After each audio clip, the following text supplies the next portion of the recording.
Bien sûr, s'il y a des questions, il faudra me les poser.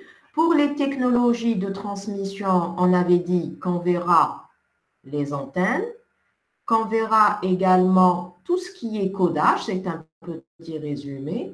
Pour les antennes, on avait dit qu'on verra les notions de base qui concernent la transmission. On ne rentrera pas dans les calculs des intégrales et le côté mathématique. D'accord? Ce sont des rappels. Ensuite, en 3, ce qui est nouveau pour vous, c'est plutôt l'étalement de spectre. Je vous ai donné un petit aperçu la dernière fois, mais l'étalement de spectre, on va le voir en détail. Une fois ces 3 points étudiés, d'accord, introduction, principe de base, technologie, on ne passera pas beaucoup de temps sur ces 3-là. On entamera le cœur de notre module, à savoir les réseaux sans fil, les réseaux cellulaires et les réseaux satellitaires. Est-ce que c'est clair?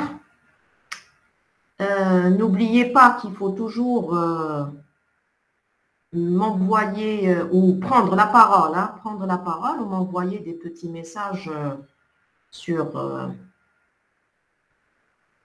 le chat. Est-ce que vous m'entendez là? Tout va bien? Oui. On peut continuer? Oui, très bien. Donc, pourquoi j'insiste sur le plan de travail? Parce que je n'aime pas que les étudiants n'aient pas une idée globale sur ce qu'ils vont étudier. Avant de démarrer, il faut qu'on ait une idée de la fin, qu'est-ce qu'on aura comme background d'ici la fin du semestre, en espérant, bien sûr, atteindre nos objectifs. Ça veut dire ce plan-là, à la fin, nous devons accomplir tout ce qu'on a écrit sur ce plan-là. D'accord? Allez, donc essayez de sauvegarder la séance, parce que là, il faudra que je cherche par la suite comment la sauvegarder. Alors, on commence. Alors, ce qu'il y a sur les slides, vous l'avez sur le document, hein, c'est exactement la même chose. Alors.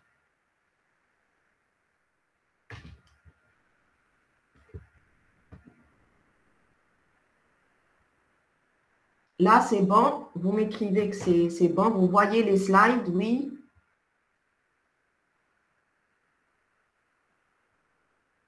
Parfait. Donc, vous m'arrêtez. On y va. Alors, pour l'introduction, on va un peu voir, c'est la partie que je n'aime pas beaucoup, c'est un peu l'historique, comment a commencé le sans-fil. D'accord? Alors, ça a commencé approximativement dans les années 1896 par un certain Marconi avec l'invention du télégraphe. Ensuite, ils ont commencé à envoyer des signaux télégraphiques dans l'océan Atlantique sur une distance de à peu près 3200 km. C'est comme ça que ça a commencé. Donc, si on dit des signaux télégraphiques, ça signifiera que ce sont des signaux dans l'air. D'accord? Échange de caractères, ils ont pu envoyer des caractères, un mélange d'alpha, donc numérique, et des caractères alphabétiques, et bien entendu, codés en un signal analogique. Ça veut dire que là, il y a un système de codage qui a été utilisé pour pouvoir envoyer ces caractères et les coder en un signal analogique. Et ça, vous voyez que ça date déjà depuis les années 1900. Ils ont commencé à envoyer des caractères via un signal analogique. Alors, il y a eu, on ne va pas trop s'étaler sur tout l'historique date par date, mais on peut dire qu'il y a eu tellement d'améliorations dans la technologie qu'il y a eu la naissance de la radio en premier, avec des fréquences très basses, la télévision, ensuite le téléphone cellulaire et bien entendu, il y a eu en parallèle les satellites de télécommunication. Aujourd'hui, il est possible donc d'envoyer tout type d'informations en utilisant le sans-fil et c'est ça ce qui a fait que le monde a été rétréci Donc, on peut envoyer une information par-delà le monde, dans le monde entier, en quelques secondes. Et ça, c'est grâce à Internet et au sans-fil également. Donc, actuellement, quand je dis actuellement, c'est vague, hein, ça veut dire que ça fait quelques années, une décennie. Je dirais beaucoup plus. Depuis qu'a commencé le sans-fil, l'industrie, elle s'est concentrée sur les communications satellites, sur le sans-fil, sur les réseaux, bien entendu, cellulaires. Donc, les premiers satellites ont commencé en 1900 à peu près, ont été lancés dans les années 60 et ils pouvaient gérer un très petit nombre de circuits voix, mais aujourd'hui, on peut envoyer tous les communications, on peut envoyer autant qu'on veut sur le globe terrestre en entier. Et bien sûr, on va joindre à ce réseau-là les signaux de télévision, bien entendu, et tout autre signal de communication. Donc, on a également, concernant les satellites, il faut faire attention à le délai de propagation entre le satellite et la Terre. Là, on vous dit qu'il exige un quart de seconde. Là, plutôt, ça dépendra de l'éloignement du satellite par rapport à la Terre.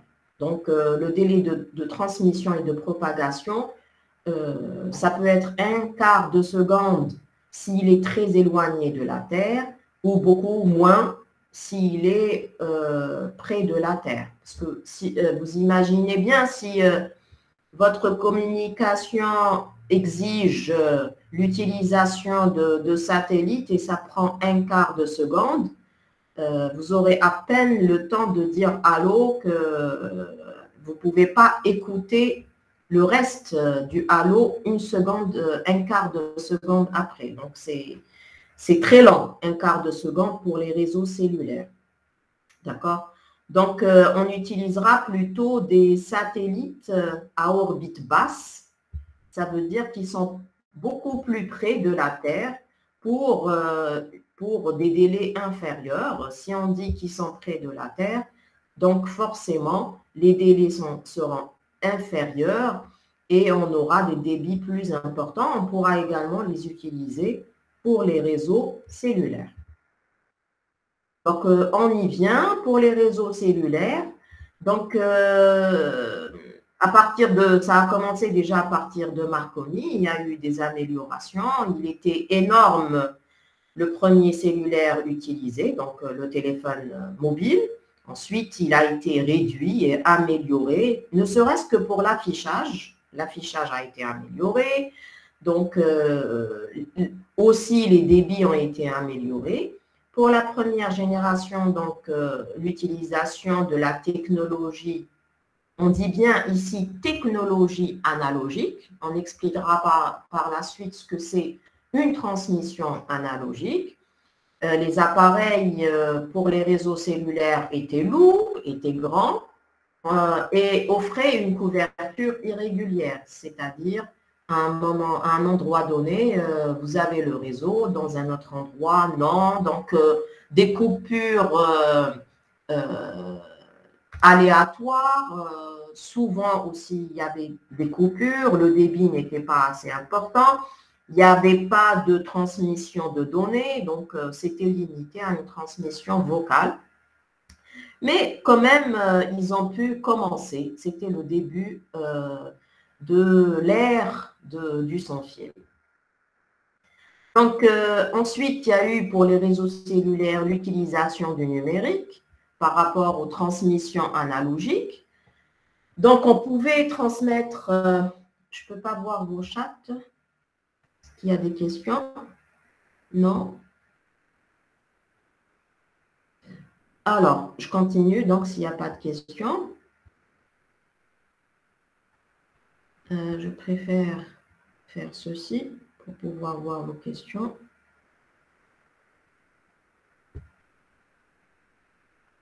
Voilà. Donc, le téléphone utilisent une transmission numérique de nos jours et par rapport aux transmissions analogiques, donc ils seront capables de transporter beaucoup plus de trafic, offrir également une sécurité des données et également de la transmission. C'est différent, la sécurité des données et de la transmission. Et également, rajouter des identifiants pour l'appelant, rajouter des services, globalement rajouter des services pour les clients du réseau cellulaire. Alors, également, vous avez des débits plus élevés et pour aboutir à des débits plus élevés, ils ont utilisé d'autres plages de fréquences un peu plus élevées que les précédentes pour améliorer le débit de transmission. Alors, ensuite, on passe à autre chose. Là, on n'est pas en train de parler des réseaux cellulaires, c'est plutôt les réseaux WAN, donc réseau longue distance. On veut transmettre des données en utilisant le WAN, le MAN et le LAN. Là, vous les connaissez, c'est les filaires et on n'a qu'à rajouter le sans fil et dire des WLAN, des MAN, des WMAN, des WLAN. Donc, c'est les wireless réseaux, soit à longue distance, soit métropolitains, soit locaux. Mais nous, on va se focaliser sur les réseaux plutôt locaux dans les chapitres suivants. Les I3E, cet institut, si vous voulez, de recherche, et c'est une société, on dit, savante mondiale, a créé plusieurs groupes de recherche pour travailler sur des normes. C'est-à-dire, on va normaliser les protocoles qui seront implémentés sur les équipements qui utilisent le sans-fil. Ça veut dire que les différents équipements vont utiliser, même c'est des équipements qui sont issus de différents concepteurs, propriétaires, industriels, ils implémenteront les mêmes protocoles. D'accord? Riyad, oui, quelle est la question? C'est l'Institut, j'ai écrit. D'accord. Donc, c'est un institut qui regroupe, en fait, qui regroupe des industriels, mais également des chercheurs universitaires du monde entier et qui se sont attelés pour faire quoi? Pour normaliser. Maintenant, ils mettent les mêmes, on veut normaliser, on va créer un groupe qui va réfléchir, par exemple, sur la couche physique d'un WLAN. Et cette même couche physique, cette réflexion-là, elle va donner naissance à un protocole. Ce protocole-là, c'est le même qui sera implémenté sur tous les équipements. D'accord? Et on appellera ça des normes utilisées par les concepteurs. Donc, vous avez, pour le Bluetooth, vous avez aussi un consortium. C'est un ensemble, c'est ce que j'avais dit, un ensemble de chercheurs universitaires ou d'instituts de recherche conjugués, qui conjuguent avec des industriels. Toujours, vous avez les industriels qui vont travailler avec des chercheurs. Alors, les communications sans fil ont un impact profond sur notre société. Bien, on le voit maintenant, surtout avec le Covid. Et ils ont pu, c'est ce que j'avais dit, ils ont pu rétrécir, ça c'est de façon au sens figuré, rétrécir le monde. Maintenant, le monde, on ne le verra pas comme gigantesque, plutôt il a rétréci grâce à Internet.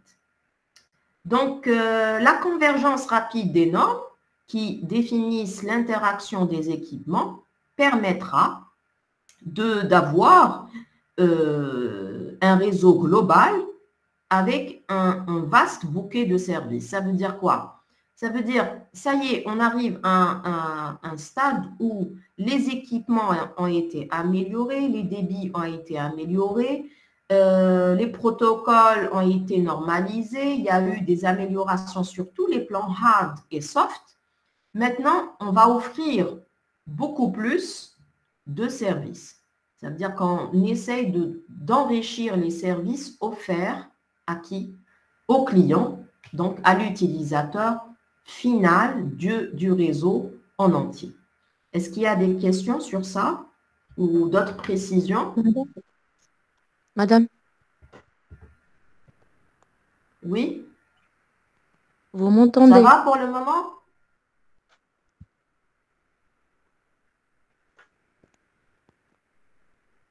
J'espère que vous m'entendez. Vous me dites juste un oui. Très bien. Merci pour le oui.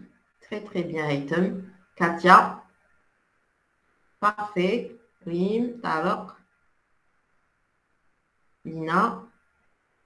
Madame, Très bien. Parfait. J'espère que vous êtes bien réveillés, tout le monde. Myriam, Shahrazad. OK, on continue. Je m'arrête pour en entend. Très bien. Rania, il y a un problème?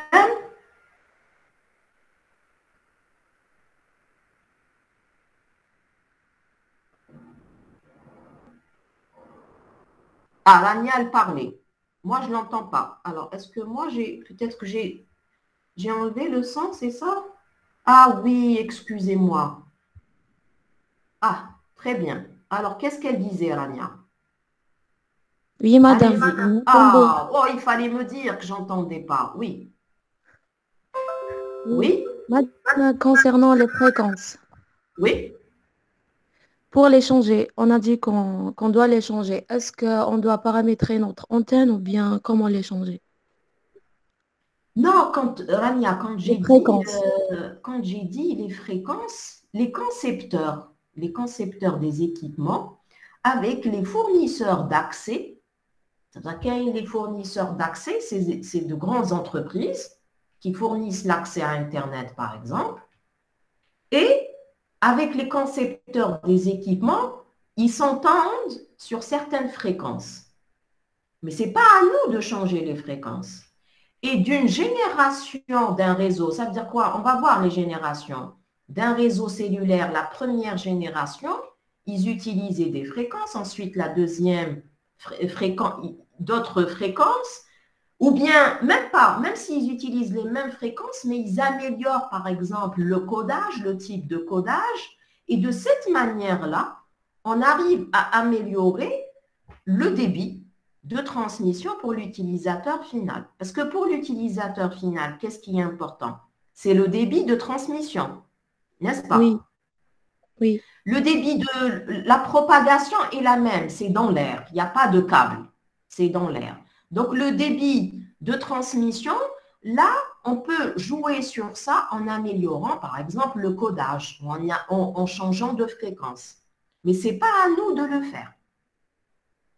C'est le concepteur lui-même des équipements avec les fournisseurs d'accès. Ils ont certaines plages de fréquences à utiliser. D'accord? Mais ce n'est pas à nous de le faire. Pour le WLAN, il y a certaines normes qui ont leur propre fréquence, mais là, l'équipement lui-même que vous avez, il doit pouvoir utiliser avec la fréquence. Ça veut dire on est limité à l'équipement. D'accord, Rania, ce n'est pas nous Oui, donc qui ça allons dépend de changer la l'équipement. fréquence comme on veut. Oui? Oui, D'accord? oui. Très bien. Alors, pour la révolution cellulaire, on revient un peu sur cette historique rapidement, maintenant pour les téléphones mobiles.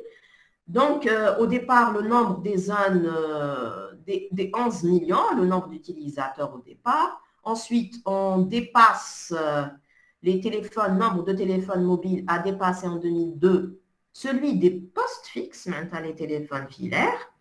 Ils intègrent ensuite ces téléphones cellulaires un appareil photo et ils ont commencé à offrir un accès Internet. Tout ça, vous le savez. Et on peut bien entendu le prendre avec nous là où on est, où on se déplace.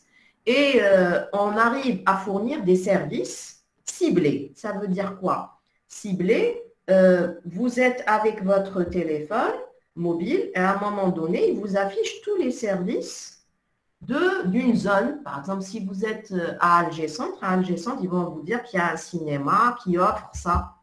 Vous avez un supermarché. Donc, vous aurez tous les services qui sont offerts à un endroit donné. D'accord? Alors, pour les caractéristiques des appareils, vous avez, de rien, Rania, la taille, le poids, l'autonomie, ça veut dire quoi? Et la qualité de réception. Qu'est-ce qu'on veut dire ici par l'autonomie?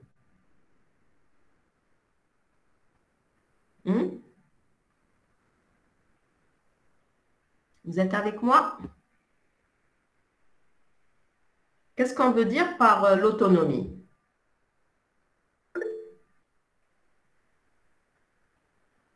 Exactement, Zakaria. Je reviens. Le chat. Voilà. Donc, ils ont une autonomie, on peut dire qu'elle est limitée. Elle est limitée. Mais on essaye d'améliorer au maximum cette autonomie. Maintenant, autonomie d'énergie. L'usage plus efficace de la bande passante, on essaye de l'améliorer tout le temps.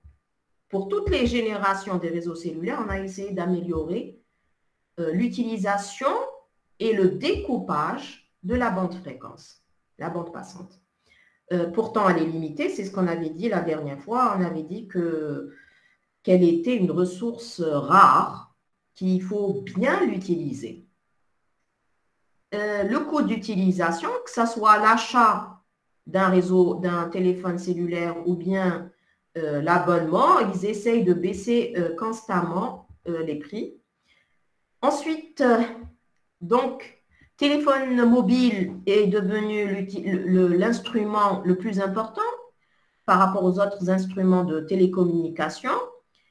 Mais on arrive tout de même à d'autres équipements. Vous avez par exemple des voitures qui fournissent une navigation Internet.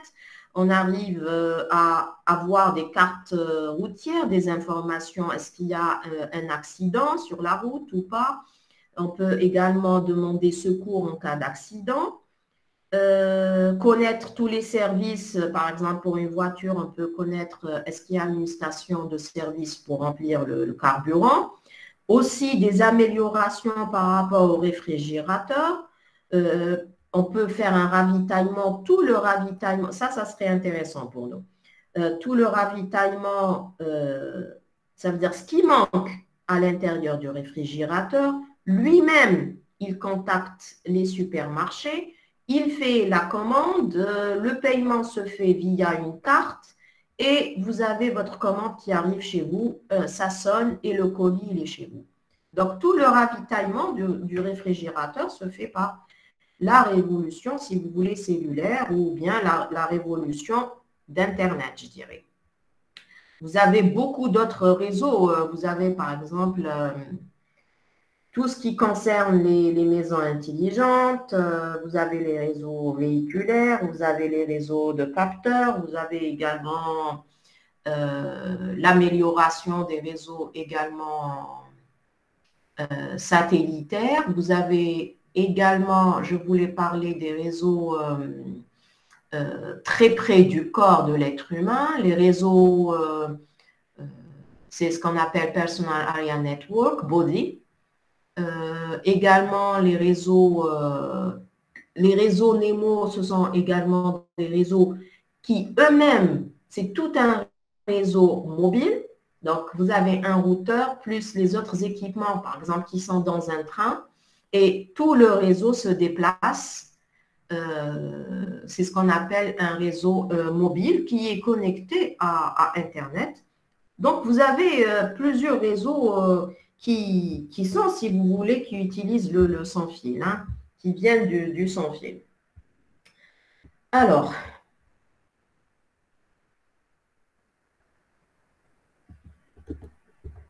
je vais juste voir.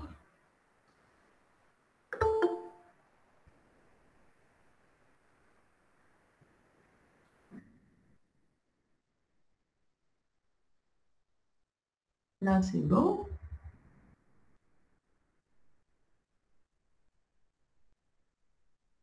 Alors là, vous pouvez remarquer que vous avez, pardon, là, vous avez les années en bas de cet axe-là. Et de ce côté-là, vous avez les différentes fréquences qui ont été utilisées. Et vous voyez, au début des années 1930, on utilise les fréquences basses et les high frequency, on commence à monter dans les very high frequency jusqu'à ici pour les satellites qui utilisent des communications optiques, le LAN infrarouge, les satellites de télécommunications, les années 1980, les micro-ondes terrestres. On verra quelle est la différence entre un micro-ondes, des ondes, d'accord? Donc, on monte, on veut avoir plus de débit, on est obligé de monter dans l'utilisation des fréquences, mais vous voyez bien qu'on arrive à une limite, et la limite, c'est la lumière optique, d'accord? Donc, par la suite, ça veut dire qu'on a utilisé toutes les plages, la plage de fréquences qu'on peut. On ne peut plus aller au-delà, donc, des réseaux optiques.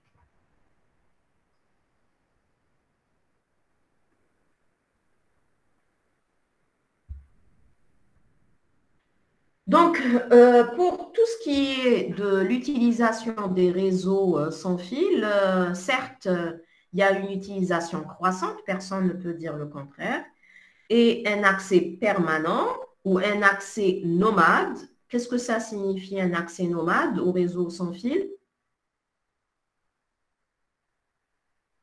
Que veut dire un accès nomade ou bien des populations nomades? Qui se déplacent. Voilà. Ça veut dire que vous pouvez avoir à un moment donné, avec une adresse IP qui est offerte de façon dynamique, vous avez une connexion et ensuite vous n'avez plus besoin. Là, quand on est nomade, ça veut dire que c'est de façon, il y a moins de sécurité qui est offerte par rapport aux réseaux locaux sans fil, mais on peut l'offrir aux entreprises pour un besoin. Pour les militaires, exactement rien. Voilà, pour les militaires. Voilà, pour les militaires, on peut l'offrir à un moment donné dans une zone géographique. Il y a par exemple la guerre. On a besoin d'un petit réseau momentanément pour utiliser. Mais bon, pour les militaires, ça sera sécurisé, bien entendu. Alors, voilà, des installations temporaires. Ça peut être aussi dans des musées. Dans des musées, temporairement, on a besoin de faire une visite par exemple, d'un château et on ne peut pas faire de travaux. Donc, on peut mettre des installations temporaires à un moment donné et par la suite les enlever. On ne peut pas faire de travaux parce qu'on ne veut pas abîmer les murs, par exemple, du château. Donc, on ne souhaite pas faire des câbles fixe, on peut faire de façon temporaire un réseau sans fil. Alors, les avantages, quels sont les avantages qu'on peut dire pour les réseaux sans fil? Ils assurent une connexion tout en permettant la mobilité de l'utilisateur. Là, il faut faire attention. Si on dit ils permettent la mobilité de l'utilisateur, il faudrait qu'il y ait les protocoles qui le permettent, bien entendu. Ça veut dire, à un moment donné, vous êtes connecté à un réseau via un point d'accès, vous vous déplacez, normalement, vous vous déconnectez du premier et vous vous connectez vers le second. Lors de cette déconnexion et cette reconnexion vers le second point d'accès, On aimerait bien que nos données ne soient pas perdues. Et de cette manière-là, on peut offrir une connexion permanente sans coupure. Là, il faut que votre réseau le permette. Qu'il n'y ait pas de déconnexion lors du passage d'un réseau à un autre. Donc, est-ce qu'on peut dire que c'est simple d'installation? Oui, c'est simple. On peut mettre un point d'accès, un équipement qui va faire le routage et les autres n'ont qu'à se connecter à ce routeur sans fil. La topologie, bien entendu, devient flexible et dynamique. Les frais d'installation sont moins coûteuses que ne serait-ce que l'être humain qui va lui-même installer les câbles. Donc, ça sera moins coûteux. Donc, câblage plus la main-d'œuvre, comparé au réseau sans fil, là, vous n'aurez pas de câblage et donc pas de main-d'œuvre, c'est moins coûteux. Alors, Rania, quel protocole? Pour la... Vous parlez de... Moi, je vais vous poser la question. Quel protocole? Vous parlez du service sans interruption? Rania? Il y a différents protocoles qui le permettent. Ça dépend dans quelle couche vous vous situez. D'accord? On verra par la suite comment on peut faire pour qu'il n'y ait pas d'interruption de connexion. Il y a deux types. On va dire qu'il y a le hard handoff. Handoff, c'est le changement d'une cellule, si vous voulez, d'un réseau à un autre. Et le soft handoff, qui va permettre de maintenir cette connexion. S'il va la maintenir, ça veut dire qu'il doit y avoir une procédure pour le maintien de cette connexion-là. On verra par la suite, d'accord? Compatibilité avec les autres réseaux locaux. Bien entendu, s'il y a un concepteur qui va créer un équipement pour le réseau sans fil, il est impératif que cet équipement puisse communiquer et il doit être interopérable et compatible avec les autres équipements qui sont sur le marché. D'accord? Donc là, la compatibilité, elle est nécessaire. Sinon, vous allez avoir un réseau qui ne pourra pas communiquer avec les autres. Et de là, on voit la nécessité des normes. D'accord? Et je voulais dire un autre terme. J'ai oublié le terme. Je vais me rappeler par la suite. Donc, normaliser tous ces équipements et ces protocoles est important pour qu'il y ait une interopérabilité avec tous ces équipements-là et tous ces concepteurs. Donc, le développement de ces réseaux-là, que ce soit les réseaux sans fil, cellulaires, satellitaires je disais, satellitaires, réseaux qu'on va étudier, cellulaires ou bien les réseaux locaux sans fil, ces améliorations-là, ils vont augmenter, bien entendu, les débits. Mais de toutes les manières, on arrivera à un seuil maximal où on aura du mal à améliorer encore plus les débits. D'accord? Mais on voudra améliorer autre chose. À votre avis, c'est quoi? Qu'est-ce qu'on voudra améliorer? Comment? La voix. La voix.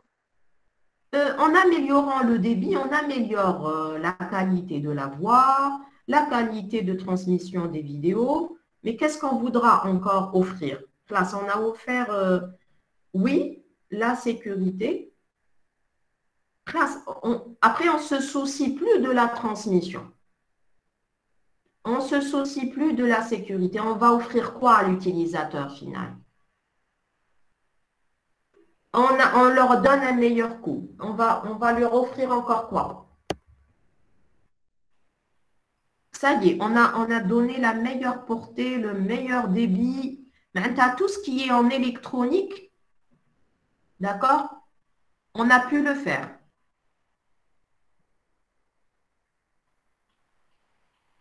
C'est fait le prix.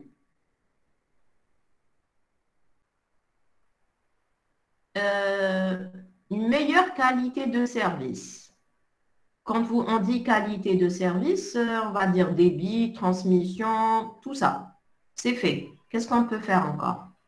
Classe, la transmission, elle est magnifique. Le débit, on est arrivé au summum de la qualité de la transmission. Ils vont offrir quoi par la suite? Ils vont gagner sur quoi?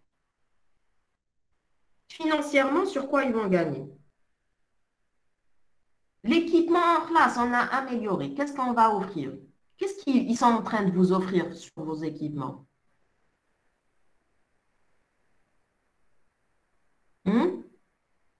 Comment ils gagnent de l'argent? Des offres, oui, Des offres. très bien. Des services, Myriam. Voilà, c'est les services. Plus de services, très bien, Lina. Ils vont vous offrir plus de services. D'accord? C'est les services. Très bien. Maintenant, quels sont les inconvénients? Est-ce qu'il n'y a que des avantages par rapport au sans-fil? Oui, non. Alors, le sans-fil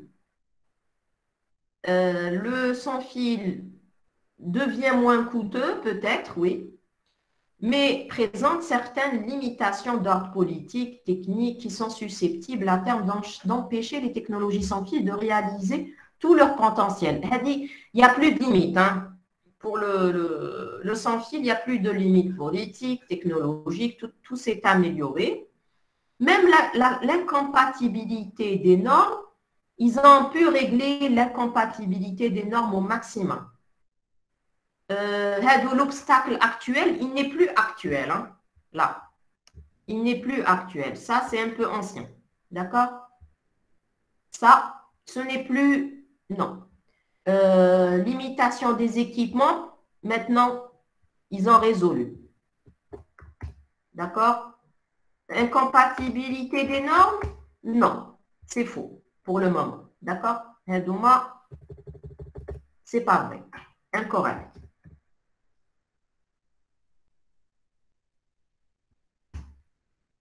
Alors, je vais lire un peu vos commentaires.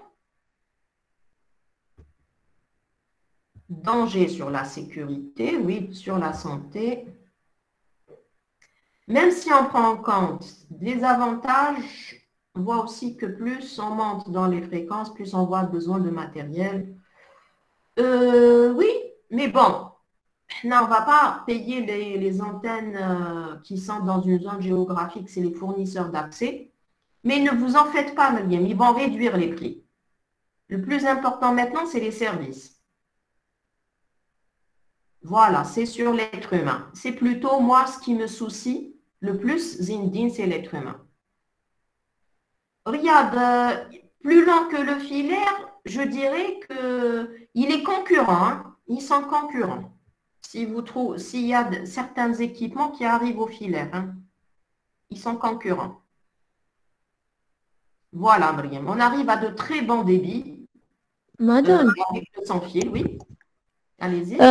les avantages de sans fil. Mhm. On a aussi les zones isolées. On Oui, ne peut pas mettre, par exemple, le fil jusqu'à, je sais pas, une zone. Donc, c'est le réseau sans fil qui est... oui, très bien. Vous avez également dans les zones rurales, dans le Sahara, où on ne peut pas mettre de câbles pour les nomades. Donc, on va mettre pour les touristes.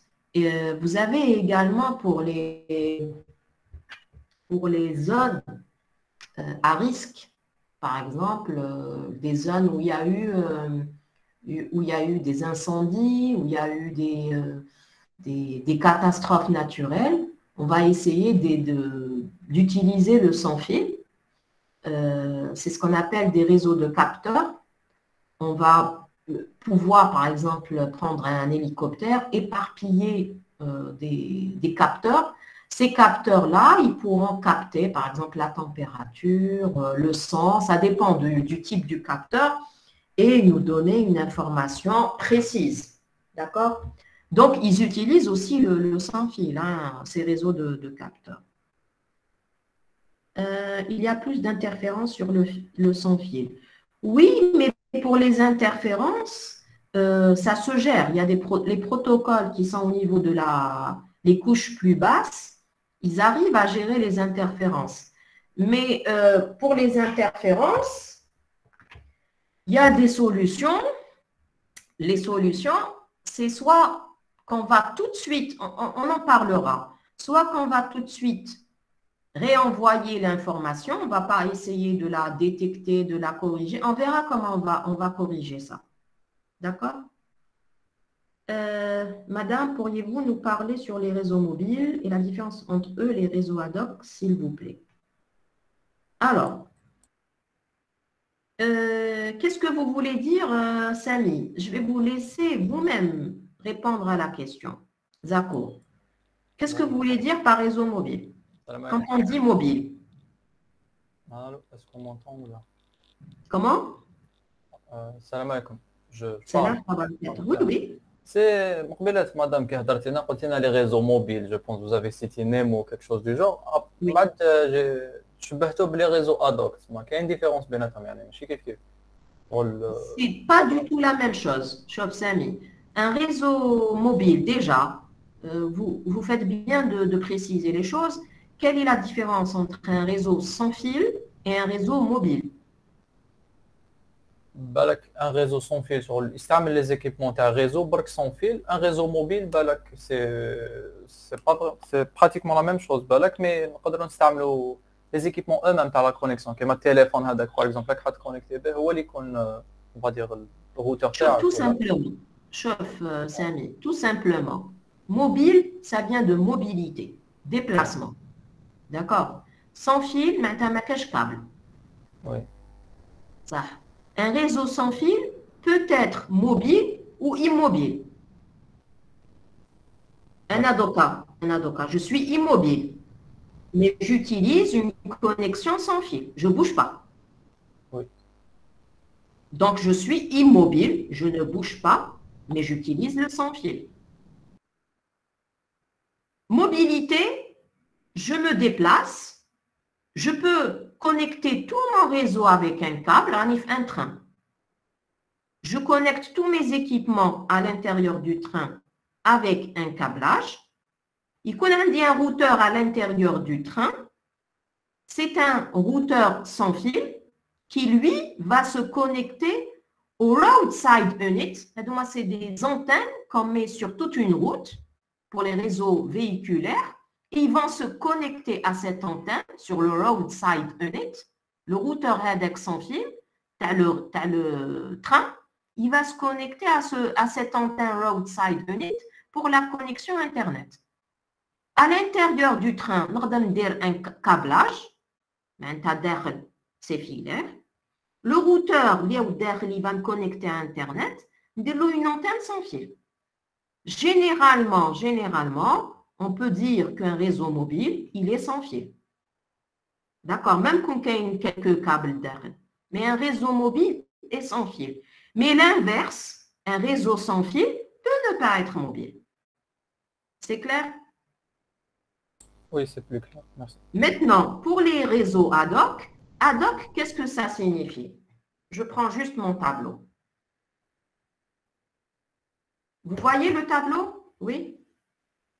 Oui. Moi, ce que j'aime dans ce tableau, c'est la brosse.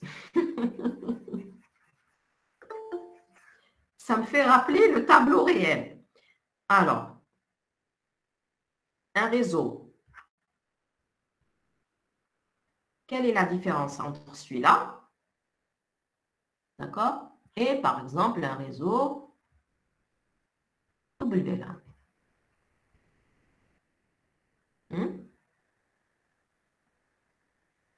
Un réseau ad hoc, vous avez des équipements, par exemple un ordinateur portable, un autre ordinateur portable.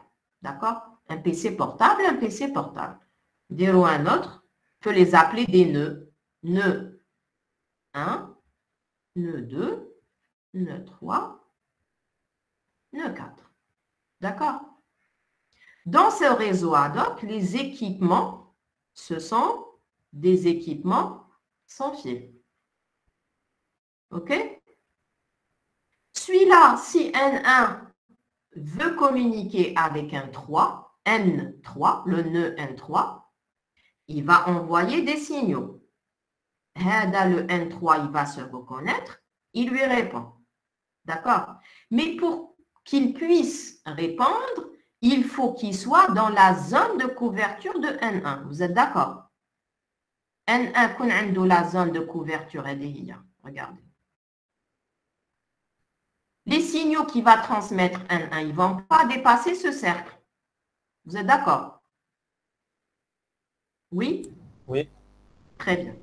Par contre, si la zone de couverture de N1 arrive là, N3, il pourra recevoir les signaux que N1 lui envoie. C'est un réseau ad hoc. Le problème, c'est qu'il faut faire très attention. Dans la définition d'un réseau ad hoc, quand les équipements ne sont pas dans la zone de couverture, dans la définition d'un réseau ad hoc, qui est un réseau sans fil, si N3 n'est pas dans la zone de couverture N1, N3 ne va pas recevoir le message de N1. Le N4, il est dans la zone de couverture de N1, il va recevoir. N2, il va recevoir. Mais N3, non. Dans un réseau WLAN, les N4 et N2 pourront éventuellement jouer le rôle de routage, faire du routage. Dans N4, on dit une option qui va faire le routage. Malgré que N3 n'est pas dans la zone de couverture de N1, N4, il va lire le message, il va se rendre compte que N1 veut envoyer à N3. Qu'est-ce qu'il va faire N4? Parce qu'il a un protocole de routage qui est là en rouge. Ce protocole de routage, il va router ce message vers N3. Un réseau ad hoc n'a pas forcément, il faut se renseigner, est-ce que mon réseau ad hoc a le protocole de routage en rouge. En général, un réseau ad hoc, il n'a pas de protocole de routage. Il ne l'a pas. D'accord? Donc, il faut que votre réseau soit maillé. Ou je m'entends maillé. Camel en la zone de couverture les uns des autres. Comme ça.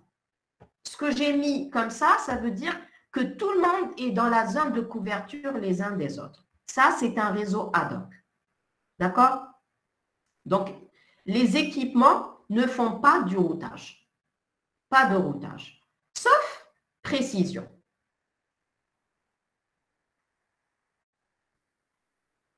Sauf si on vous dit, l'équipement, on a intégré à l'intérieur, on a implémenté à l'intérieur des équipements un protocole de routage. Mais par défaut, un réseau ad hoc, il est maillé, tout le monde est dans la zone de couverture des autres.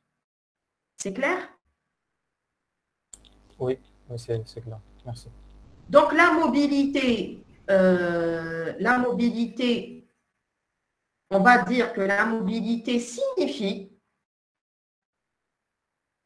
donc quand on dit mobile, ça sous-entend que pour nous, c'est du sans fil. Mais sans fil,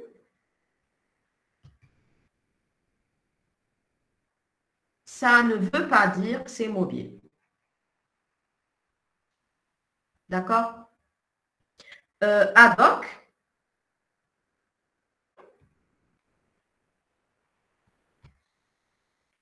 ça signifie que c'est sûr qu'on est dans le sans fil. Un réseau ad hoc. D'accord? Mais ça ne veut pas dire qui a un protocole de routage. Pas forcément. D'accord? Voilà, j'espère avoir été clair. Merci. De rien.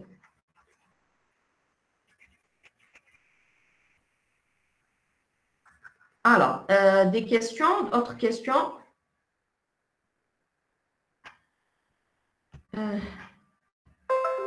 Généralement, oui, pour le ad hoc, c'est des courtes distances. Hein. Pour le ad hoc, Rania, oui. Lina, centralisé. Qu'est-ce que vous voulez dire par centralisé?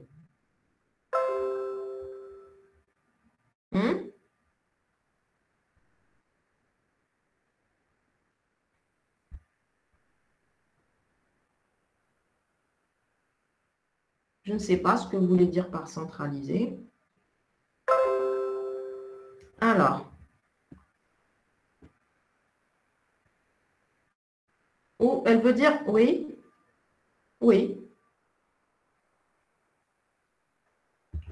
D'accord.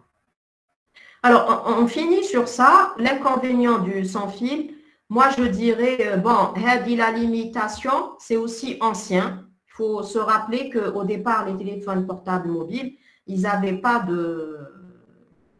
L'affichage n'était pas adéquat, mais il y a eu amélioration. Donc, ça, c'est ancien, ce n'est plus une limite. Ça, je les ai laissés juste pour vous dire quelles étaient les limites avant.